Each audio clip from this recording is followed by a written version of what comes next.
When Gran Turismo Sport came out in 2017, all it got was backlash for the lack of tracks, cars, and being online only. And today I'm going to be showing you and telling you why GT Sport was hated on too much, and after all these content updates and now that GT7's on the horizon, why people should look back on GT Sport as a success and not a failure.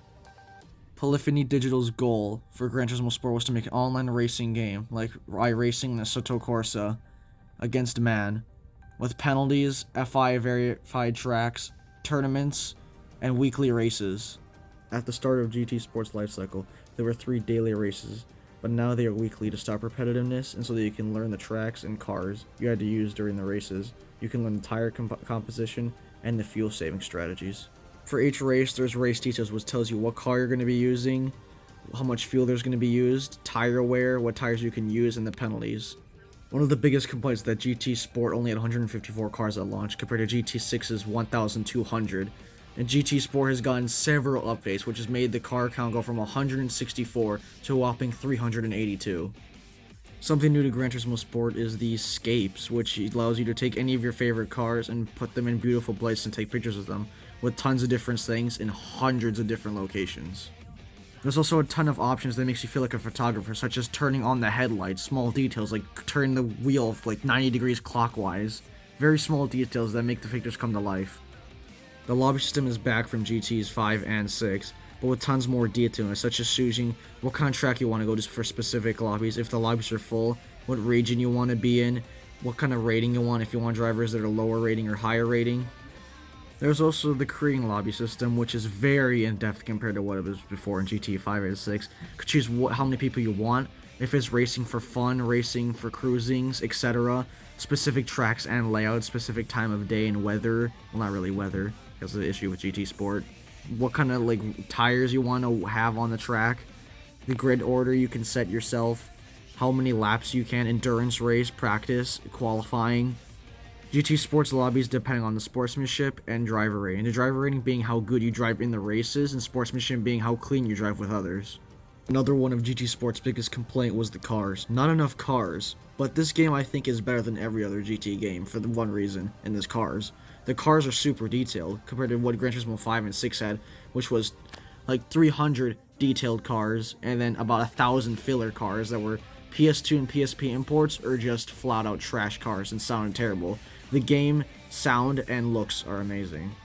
The next big thing is pretty much the game's little social media have, where you can share race photos, scapes, replays, decals, car liveries, helmet liveries, and suit liveries. You can repost, and download other people's content that they've made and add it to your cars and make your own liveries. It's really cool, and I'm happy GT Sport has done it since GT 5 and 6 failed to do that miserably.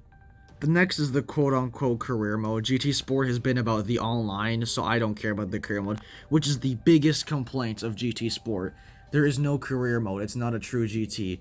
But then that's where I talk to people and say, the whole point of this game was to be an online racer, diverse people, and improve your driving skills, instead of just bumping into the AI and using that as your way to win the races. People constantly hate on the game for not having a proper career mode, even though the goal of the game was to be an online racer, not the career mode. The career mode they added later on was just a side bit that was there just to make the game more fan appealing, because everyone wanted it so badly. And when they did add a proper career, which was the GT League, people didn't really care. It wasn't that good anyway. It's very paper thin. It's kind of like GT5s. It looks just like GT5s, honestly, the way it's formatted. It brings kind of a bit of a nostalgia factor for, I'm guessing, a few people. But it doesn't really change anything. It's just as paper thin and terrible. But the thing is, again, this game is supposed to be online only, versing against people. That was the point of this game, and people still don't seem to understand that 4 years later. I think people were just mad when reviewing this game, honestly. We got a GT5 in 2010. It was a pretty big upset in a lot of categories. GT6 was literally the exact same as GT5, just polished in certain ways and better in every way pretty much. And then we wait and we get until in 2017 we get GT Sport. Not even a true GT technically, it's just a spin-off. And it didn't live up to the expectations well. Graphically and everything like that, it's still amazing, but it just didn't live up to what people thought it was. Another factor is the cars, there weren't that many at release. Updates, yes, now there's over 300. Same with the tracks, there's way more tracks now. The amount of detail in the cars is great though. GT Sport just got dealt a bad card since it came out so bad at launch, but was amazing after all the updates. But hopefully GT7 will live up to the hype, and thank you for watching this video. Let's all pray for GT7.